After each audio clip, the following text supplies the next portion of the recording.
Hello everyone, welcome to चतका Ibrahim vlogs. So आज का जो व्लॉग है वो अगेन इन्फॉर्मेटिव रहेगा।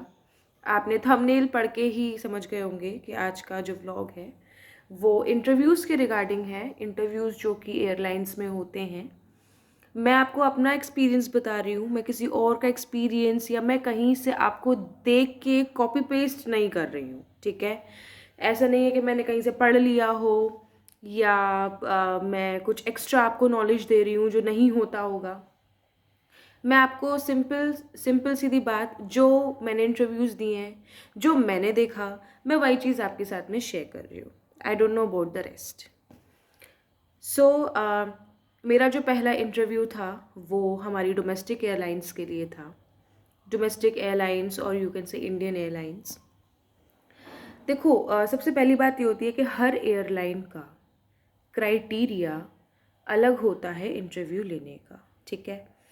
आप कभी भी ये चीज़ मत मान के चलना कि अगर आप एक एयरलाइन में जा रहे हो, अगर आपने वहाँ पे 4 राउंड्स दिए हैं तो दूसरी एयरलाइन में भी 4 होंगे। हो सकता है वहाँ पे 5 हो सकता है वहाँ पे 3 ही राउंड हो। इसलिए हर एक एयरलाइन का क्राइटेरिया अलग अलग होता है, ठीक है। जैसे कि मैं बताऊं, मैंने फर्स्ट टाइम अपनी डोमेस्टिक एयरलाइंस में दिया था इंटरव्यू। तो उसमें क्या हुआ था कि उसमें 4 से 5 राउंड्स थे। सबसे पहली बात, आप ध्यान रखना कि आप जब इंटरव्यू के लिए जा रहे हो 10-12 लोग नहीं होते, मतलब हंड्रेड्स ऑफ लोग होते हैं, hundreds of people, specially girls. Airlines में गर्ल्स का बहुत अच्छा स्कोप होता है, बहुत जल्दी सेलेक्ट हो जाती हैं। लड़कियों का ज़्यादा होता है, लड़कों का भी होता है, लेकिन बट द रियलिटी इज़ कि लड़कियों का थोड़ा लड़कों के कंपैरिजन में ज़्यादा होता है, ठीक है ना।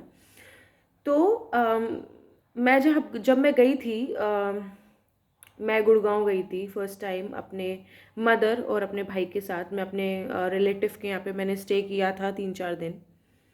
और मैं इतनी ज़्यादा एक्साइटेड थी अपने फर्स्ट इंटरव्यू के लिए कि मैंने बाहर मेकअप आर्टिस्ट से मैं जाके सैलून में मैंने मेकअप कराया। बहुत अच्छे से मैं तैयार हुई, सब कुछ बहुत अच्छे से हुआ। मैं फ़ोटो डाल दूँगी लास्ट में कि उस टाइम मैं कैसे रेडी हुई थी, मैं कैसी लगती थी उस टाइम। अब तो बहुत चेंज आ गया है, बट येस, जब आप एविएशन की स्टडी करते हो, जब आप एविएटर बन जाते हो, तो एक चीज़ आपके दिलो दिमाग में मरते दम तक बैठ जाती है, that once an aviator is always an aviator. तो वो चीज़ मेरे भी माइंड में है। भले ही अब मैं एयरलाइंस में काम नहीं कर रही या आगे भी कंटिन्यू नहीं करूँगी या करूँगी, आई डोंट नो, बट वो चीज़ मेरे भी दिलो दिमाग में है कि हाँ, I am an aviator and I be always be an aviator. Because मैंने अपना खून पसीना, अपनी रातों की नींद, अपने हाथों की क्यूटिकल्स कट, मतलब बहुत चीज़ें झेली हैं। जो ट्रेनिंग होती है वो ट्रेनिंग इतनी इजी नहीं होती एविएशन सेक्टर की। सो अभी हम बात इंटरव्यू के लिए करते हैं। सो जब मैं इंटरव्यू देने के लिए गई थी तो 4 से 5 राउंड हुए थे। और सबसे पहला राउंड इंट्रोडक्शन नॉर्मल जो आपका एचआर लेता है, उसमें आपको कुछ सेकंड्स का टाइम मिलता है, max to max 25 to 30 seconds. ये इट डिपेंड्स अपॉन यू कि आप कितना जल्दी इंट्रोडक्शन कंप्लीट कर रहे हो या कितना टाइम ले रहे हो।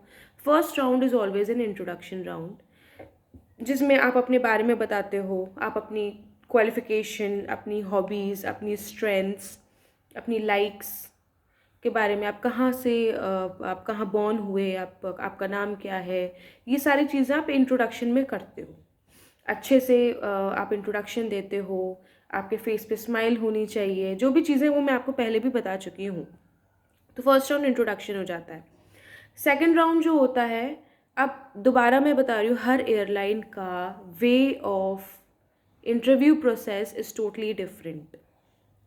हो सकता है जो मैं आपको अभी जो 4 पॉइंट्स बताऊँ, जो 5 पॉइंट्स बताऊँ, हो सकता है किसी एयरलाइन में तीसरा पॉइंट दूसरे पे आ जाए, दूसरा पॉइंट 5वें पे आ जाए। कुछ नहीं कह सकते, सी एयरलाइंस के ऊपर होता है। दूसरा राउंड जो मेरा हुआ था इंट्रोडक्शन के बाद में, वो था मेरा BMI round, body mass index. इसमें क्या होता है कि जो आपकी हाइट है, आपका जो बॉडी वेट है, वो सारी चीज़ें चेक करी जाती हैं। हर एयरलाइन का BMI होता है, body mass index. Max to max, maximum airlines का बिटवीन 18 टू 22 होता है। आपका BMI चेक किया जाता है, मेजर किया जाता है, फिर निकाला जाता है कि आप उस क्राइटेरिया में आ रहे हो या नहीं। आपका वेट आपकी हाइट के हिसाब से और एयरलाइंस के क्राइटेरिया के हिसाब से एक्यूरेट है या नहीं। कहीं आप ओवरवेट तो नहीं, कहीं आप अंडरवेट तो नहीं। और एयरलाइंस बहुत ही ज़्यादा इन चीज़ों में स्ट्रिक्ट होती हैं। अगर आप ओवरवेट हैं तो वो आपको नहीं लेंगी, अगर आप अंडरवेट हैं तो वो आपको नहीं लेंगी, और अगर इन केस ले लिया then you have to work. वैसे जहाँ तक जितना मेरा एक्सपीरियंस है, जितना मैंने देखा, उतना नहीं लेते, क्योंकि इंटरव्यू के बाद में आपका एक अलग से फुल बॉडी मेडिकल होता है। वो मेडिकल में काफ़ी चीज़ें होती हैं। अगर आपको मेडिकल के बारे में जानना हो कि क्या क्या चीज़ें होती हैं तो वो मैं आपको एक ब्रीफली बता सकती हूँ एक अलग से वीडियो बना के। बट एक मेडिकल असेसमेंट होता है, मेडिकल सेशन होता है जो आप हॉस्पिटल में जाके कराते हो। आपको एयरलाइंस पूरी एक लिस्ट दे देती है कि ये चीज़ें आपको चेक करानी है। तो अगर आपका बॉडी वेट ओवर है या अंडर वेट है तो आप जब मेडिकल के लिए जाओगे, अगर आपको एयरलाइन ने इंटरव्यू में सेलेक्ट कर लिया कि ठीक है प्लीज़ वर्क ऑन दैट, तो मेडिकल में आपका रिजेक्शन भी हो सकता है। इसलिए BMI के लिए एयरलाइंस बहुत ज़्यादा ही स्ट्रिक्ट रहती हैं। तो मेरा सेकेंड राउंड BMI हुआ था, और फिर मेरा थर्ड राउंड हुआ था स्किन टेस्ट। स्किन टेस्ट में क्या होता है कि गर्ल्स नीचे आप स्टॉकिन्स पहन के जाते हो, तो स्टॉकिन्स उतरवा दी थी, शूज़ उतरवा दिए थे, और शर्ट्स के बटन्स खुलवा के काफ को ऊपर करा दिया था, और स्किन चेक हुई थी अच्छे से कि कोई एक्ने तो नहीं है, कोई पिंपल्स के इरप्शंस तो नहीं है। अगर हैं तो वो आपसे पूछते हैं कि आपकी कोई मेडिकल हिस्ट्री तो नहीं है, क्या आप इस चीज़ के ऊपर वर्क करेंगे या नहीं करेंगे। अगर देखो, अगर थोड़ा छोटा मोटा है तो ठीक है, आप डॉक्टर को दिखा के ठीक हो सकते हो। बट अगर ज़्यादा है, अगर आपका पूरा चेहरा ही ख़राब हो रखा है, या अगर आपका चश्मा लगा हुआ है, आपकी आईसाइट बहुत ज़्यादा है। एयरलाइंस में क्राइटेरिया ये भी होता है कि जिनको चश्मा लगा होता है तो उनको भी दिक्कत होती है इंटरव्यू क्रैक करने में, जस्ट रिमेंबर। लेकिन कहीं ना कहीं एयरलाइंस में नंबर्स होते हैं कि आपकी अगर आँख का नंबर इतना है तो चल जाएगा, आप लेंस लगा के कर लोगे काम तो चल जाएगा। लेकिन ये हर किसी एयरलाइंस में नहीं होता। सिंपल सोबर सी बात यह है कि आपकी आँख सही होनी चाहिए, बस। आंखें सही हैं तो हो जाएगा। अगर आंखों में थोड़ा सा भी डिफेक्ट है, अगर एयरलाइन को लगा कि भाई हम नहीं कर सकते, तो वो आपको क्लियरली मना कर देंगे। और अगर हल्का फुल्का हुआ कि काम चलाऊ हो सकता है तो maybe they can take you. तो थर्ड राउंड मेरा ये हुआ था स्किन टेस्ट, जिसमें सारा स्किन टेस्ट हुआ, ऐसे हाथ से ऐसे यूँ रगड़ रगड़ के थोड़ा सा देखा कि, क्योंकि बहुत से लोग स्किन पे मेकअप करके चले जाते हैं अपने टैटूज छुपाने के लिए। सो वो दे मेक श्योर, आपकी उंगलियां ऐसे ऐसे चेक करते हैं, खोल खोल के आपकी उंगलियां चेक करते हैं। दे मेक श्योर, मेरी तो की थी हाथों की, तो दे मेक श्योर कि आपने कोई कुछ चीज़ ना लगा रखी हो जिससे आपके मार्क्स छुप रहे हो, आपके चेहरे पे कोई पिंपल का दाग, कोई टैटू नहीं होना चाहिए, विजिबल एरिया पे तो बिल्कुल नहीं होना चाहिए। ठीक है, इतना ध्यान रखना।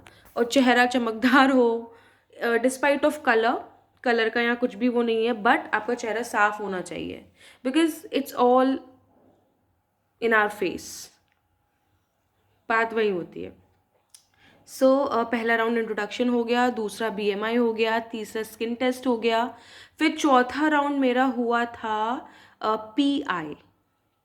PI हुआ था। PI is personal interview. उसमें ये था कि कंपनी की तरफ से सीनियर्स आते हैं या फिर सीनियर कैबिन क्रूज आते हैं, जो ऑलरेडी उस एयरलाइन के साथ काम कर चुके हैं, बहुत टाइम के एक्सपीरियंस्ड हैं। तो मेरे टाइम पे 3 आए थे, 1 फीमेल एंड 2 मेल्स। और मेरा इंटरव्यू बहुत हार्ड लिया था उन लोगों ने, मुझे आज तक वो इंटरव्यू याद है। उसके बाद से मेरा इंटरव्यू कभी इतना हार्ड हुआ ही नहीं था। मैंने जिन भी एयरलाइंस में अप्लाई किया था, मेरा अराउंड 40 टू 45 मिनट्स का इंटरव्यू हुआ होगा। और आई डोंट नो सबके साथ हुआ या नहीं हुआ, बट 2-2 3-3 लड़कियों को भेजा जा रहा था PI के लिए, सो मुझे भी भेजा गया। एंड दे अगेन इंट्रोडक्शन पूछा, मेरी हॉबीज़ पूछी, मुझसे पूछा कि आप हमारी एयरलाइन क्यों ज्वाइन करना चाहते हैं और किसी में क्यों नहीं जाना चाहते, आपने एविएशन इंडस्ट्री क्यों चूज़ करी है एज योर करियर, इतनी सारी इंडस्ट्रीज़ हैं, आपने वो क्यों नहीं करी। तो ये सारी चीज़ें पूछी and then they suddenly make me stand. और खड़ा होने के बाद में मैं साइड में खड़ी थी और एक दूसरी लड़की का इंटरव्यू होने लगा। तो आप मान के चलो 10 मिनट तो मैं ऐसे ही खड़ी रही होंगी। उसके बाद मैंने जूड़ा बना रखा था, फिर उन्होंने मुझसे बोला, द फीमेल वन, उन्होंने मैम ने मुझसे बोला कि can you open your hairs. बालों के लिए मैं एक टिप और दूंगी, जब आप इंटरव्यू के लिए जाते हैं तो वो आपके बालों को भी चेक करते हैं। मेरे हाइलाइट्स हो रखे थे, सो उनका यही क्वेश्चन था कि आपके बाल हाइलाइट्स हो रखे हैं, हमें बाल ऐसे नहीं चाहिए, ये जो मेरे हाईलाइट हो रखे हैं, ये जो मैंने हाइलाइट्स कलरिंग करा रखी है, ऐसे बाल नहीं चाहिए होते उनको। वो आपको टोक देते हैं, मुझे तो टोक दिया था कि आपके बालों में हाइलाइट्स हो रखे हैं, हमें ऐसे बाल एयरलाइंस में नहीं चलते हैं। एक ही कलर होता है पूरा, ऊपर से लेके नीचे तक, टिप्स टू टिप एक ही कलर होता है, दो कलर नहीं होता, चाहे वो ब्लैक हो, ब्राउन हो, कोई भी हो। तो मैंने उनसे बोला था कि यस, मैं अपने बालों का कलर चेंज कर लूँगी, मुझे कोई प्रॉब्लम नहीं है। मैंने सब में बोला मुझे कोई प्रॉब्लम नहीं है, और मुझे एक्चुअल में कोई प्रॉब्लम नहीं थी, because I was crazy for aviation. मैंने डिप्लोमा किया, सब कुछ किया, and I want to work in aviation. और जिस एयरलाइन में मैंने अपनी करियर स्टार्ट किया था, मुझे उसी एयरलाइन में जाना था। मेरी फेवरेट एयरलाइन वो आज भी है। और मुझे थैंक टू गॉड सक्सेसफुली मेरा इंटरव्यू फर्स्ट टाइम में ही क्लियर हो गया था। बहुत हार्ड होता है इंटरव्यू, हर किसी बच्चे का क्लियर नहीं होता। तो फिर उन्होंने बोला कि ठीक है, अपने बाल आप खोल के हमें दिखाइए। मैंने अपने पूरे बाल ओपन किए, और जिस टाइम मैंने इंटरव्यू दिया था उस टाइम एयरलाइन में फ़िश टेल भी चलती थी। बन तो चलता ही है नॉर्मल बन, फ़िश टेल भी थी कि आप फ़िश टेल बना के आइए अपने बालों में, तीन तीन का डिवाइड करके वो फ़िश टेल बनाइए, और आगे से थोड़ा सा पफ़ी पफ़ी करके आइए। तो आई वॉज लाइक ठीक है। फिर बहुत डर लग रहा था, बहुत डर लग रहा था कि मुझे तो आती ही नहीं थी फ़िश टेल बनानी, मैं क्या करूँ। मुझे फ़िश टेल बनानी आती ही नहीं थी, मतलब नॉर्मल बोले तो मैं बना दूँ, तीन कभी मुझे आज तक फ़िश टेल बनानी नहीं आती भाई, कैसे बनाऊँ। बट जब मैं वॉशरूम में गई, मैंने देखा कि लड़कियां एक दूसरे की हेल्प कर रही हैं, सो आई आस्क्ड फॉर हेल्प कि भाई मेरी भी कोई हेल्प कर दो, मुझे फ़िश टेल बनानी नहीं आती। सो मुझे वहाँ पे एक लड़की थी जो इंटरव्यू देने आई थी, उसने मुझे थोड़ा सा एडवाइस किया कि आप ऐसे ऐसे करो, ऐसे ऐसे करो। तो मतलब 5-6 मिनट तक उसने मुझे बताया कि आप ऐसे ऐसे करो, ऐसे ऐसे करो, आगे से ऐसे ऐसे ऐसे ऐसे करो। क्योंकि उस टाइम ना उस पर्टिकुलर एयरलाइन में ये भी समटाइम्स आप फिश टेल बना सकते थे। तो फिर मैं कहा ठीक है, फिर मैंने जैसे तैसे करके बनाया, अपना पूरा पिन्स विन्स लगाई, बिल्कुल लुक चेंज हो गया। मैं वो वाली फ़ोटो भी डालूंगी जो मैंने बनाई थी, वो भी आप देखना। तो बस फिर क्या था, बना के और फिर मैं चली गई, पानी वानी पी के, कॉफ़ी वॉफ़ी पी के बाहर। बहुत नर्वस हो गई थी मैं, बट नर्वस नहीं होना है सबसे बड़ी बात। आपसे समटाइम्स आपसे ये चीज़ें इसलिए भी कराई जाती हैं कि आपका कॉन्फिडेंस देखा जाता है कि क्या सामने वाला इतना कॉन्फिडेंस है, इतना कॉन्फिडेंट है उसके अंदर। क्योंकि फ़्लाइट में कब क्या हो जाए, कब कैसा पैसेंजर आपसे टकरा जाए, कैसी सिचुएशन आ जाए, you never know. So confidence is must, confidence बिल्कुल वैसे ही हथेली को जोड़ के रखो। तो फिर मैं चली गई वहाँ पे, लड़की का और भी लड़कियों का फिर इंटरव्यू हो रहा था। देन अगेन मैं थोड़ी देर के लिए खड़ी रही, और उसके बाद में फिर उन्होंने मुझे देखा, and they make me walk also. वो वॉक भी देखते हैं कि आप चल कैसे रहे हो, मतलब आपका ओवरऑल, आपकी ओवरऑल पर्सनैलिटी देखते हैं वो, पूरी पर्सनैलिटी। आप मेन डोर से चलते हुए जब आते हो ना, तो वो आपको उसी टाइम पूरा स्क्रीन कर लेते हैं, एक रफ इमेज बना लेते हैं कि आप कैसे इंसान हो। और जब आपसे बात करना शुरू करते हैं तब तो उनको पता चल ही जाता है, because they are highly experienced. तो बस फिर इतना ही था। मेरा हो गया और मुझसे बस पूछा कि ठीक है आप अपने बाल ठीक करा लेना आपके। और उस टाइम मेरे फेस पे ना यहाँ थोड़े से यहाँ या मुझे याद नहीं है, आई थिंक यहाँ या यहाँ 2-3 दाने हो रखे थे। तो उन्होंने मुझसे ये भी पूछा कि आपके तो पिंपल्स हो रहे हैं, इरप्शंस हैं, मेकअप से भी नहीं छुपे हैं, तो आप इसके लिए क्या कर रहे हो? अगर हम आपको सेलेक्ट कर लेते हैं तो आप डर्मेटोलॉजिस्ट को दिखाओगे नहीं दिखाओगे? यस, बिल्कुल दिखाऊंगी, आप बस मुझे सेलेक्ट कर लो। मुझे घर वापस नहीं जाना। मैं सुबेरे सुबेरे 9-9:30 बजे से मैं आई हुई हूँ और मैं घर शाम को 8-8:30 बजे पहुँची थी। पूरे दिन कुछ नहीं खाया, बस पानी पिया। मेरी मम्मी, मेरा भाई तो छोटा था उस टाइम। ये मैं आप काफ़ी टाइम पहले की बात बता रही हूँ, आई थिंक 2016 या 17 की बात बता रही हूँ मैं। नहीं, 16-17 नहीं, 18 या 19 की बात बता रही हूँ मैं। हाँ, 2018 या 19 अप्रॉक्स, मुझे ईयर इतना अच्छे से ध्यान नहीं है, बट 18 या 19 की बात है। तो 3-4 साल पहले की बात बता रही हूँ मैं आपको। तो बहुत बस मुझे करना था। बस मैं ये सोच के गई थी कि मुझे करना है, बस। मैं खाली हाथ वापस नहीं आना चाहती थी। मैंने अपनी पूरी जी जान लगा दी इंटरव्यू में। फिर उन्होंने मुझसे बोला कि ठीक है आपको बता दिया जाएगा आप सिलेक्टेड हो या नहीं, आप जाके वेट करो। फिर दोबारा से मैं उस हॉल में गई, हम लोग बैठे रहे बैठे रहे बैठे रहे। 4 राउंड ये हो गए। फिर 5वें राउंड में फिर मेरा सिलेक्शन हो गया। वो तो हर राउंड के बाद आपको बता देते हैं कि कौन कौन सेलेक्ट हुआ है। तो ऐसे चौथे राउंड के बाद मेरा नाम ले लिया कि जतिका सेलेक्ट हो गए हो आप। फिर मेरा लास्ट राउंड हुआ, 5th राउंड। उसमें उन्होंने एक छोटा सा 20 to 30 मार्क्स का टेस्ट लिया। उसमें आपके मैथमेटिक्स के क्वेश्चंस थे, इंग्लिश के क्वेश्चंस थे और बस यही क्वेश्चंस थे। कुछ फिलअप्स थे, कुछ MCQs थे। टेस्ट इजी था, कोई इतना हार्ड नहीं था। तो ये मेरा डोमेस्टिक एयरलाइन का एक्सपीरियंस है कि डोमेस्टिक एयरलाइंस में मेरे 5 राउंड्स हुए थे। कैसे कैसे राउंड्स हुए थे। उसके बाद भी मैं काफ़ी और एयरलाइंस में इंटरव्यू देने के लिए गई थी। जैसे कि मैं इंडिगो में भी जा चुकी हूँ, मैं गो एयर में भी जा चुकी हूँ, मैं विस्तारा में भी जा चुकी हूँ। तो वहाँ के जो मैंने इंटरव्यू के राउंड्स देखे वो थोड़े डिफरेंट थे। जैसे कि जब मैं विस्तारा में गई थी तो विस्तारा में मेरा कोई रिटन टेस्ट नहीं हुआ, लेकिन वहाँ पे एक ग्रुप डिस्कशन हो गया। इंडिगो में ग्रुप डिस्कशन हुआ मेरा। और बस ऐसी चीज़ें थी, मतलब कुछ चीज़ें ऊपर नीचे हो जाती हैं तो कुछ चीज़ें थोड़ी सी चेंज हो जाती हैं। ग्रुप डिस्कशन भी पार्ट होता है, लेकिन जब मैं गई थी अपनी करियर स्टार्ट करने के लिए तो ग्रुप डिस्कशन उसमें नहीं हुआ था। लेकिन हाँ, जैसे इंडिगो में ग्रुप डिस्कशन, इंट्रोडक्शन, आपका BMI, आपका स्किन टेस्ट, ये मेरा हुआ था। ये चीज़ें मेरी हुई थी।